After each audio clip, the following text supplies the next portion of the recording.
Hello everyone, welcome back to my another blog. আজকে কিন্তু আমরা আবার যাচ্ছি ঘুরতে। চিকু এসে বেশ লাভই হয়েছে। আমি তো ক্লাউড কিচেনের জন্য কোথাও যেতেই চাই না, আর বেরোনোও হয় না। কিন্তু চিকু আসাতে এত জেদ করে যে ওর কথাটা ফেলতেই পারি না। ও যেহেতু আমাদের ফ্যামিলিতে সব থেকে ছোটো, আর আমি যেহেতু আমার ফ্যামিলিতে সব থেকে বড়, তাই ছোটো ভাইয়ের আবদারটা একদমই আমি ফেলতে পারি না।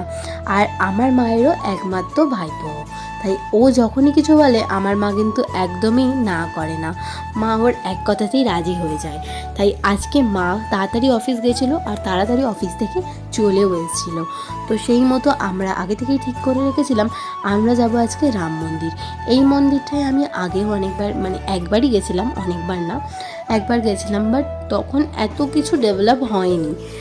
কিন্তু এইবার আমি গেলাম, একটু আমরা যদি আরও তাড়াতাড়ি যেতাম তাহলে খুব ভালো হতো। আলোতে অনেক কিছু আরও দেখা যেত, বাট ঠিক আছে, লাইটিংগুলোও দেখতে পেলাম, অন্ধকারে গেছি বলে।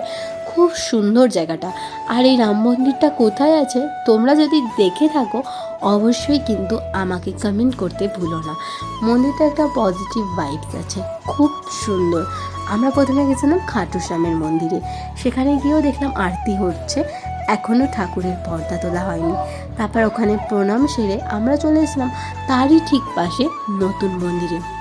নতুন মন্দিরটা কিন্তু এই হয়তো খুব কিছুদিন হয়েছে হবে, কারণ আমি এসেছিলাম 2-3 বছর আগে, তখন কিন্তু এই নতুন মন্দিরটা দেখতে পাইনি। এখানেও এসে দেখলাম পর্দা ফেলা। তারপর এখানে আরও সাইডে ভোলে বাবার মন্দির ছিল, সেখানে দর্শন করে নিচ্ছিলাম। আর তার ঠিক পাশেই ছিল মানত করার নারকেল। এখানে যদি তোমরা মানত করতে চাও অবশ্যই এখানে নারকেল রেখে যেতে পারো। আর এই মন্দিরটা ছিল এত পজিটিভ ভাইবস।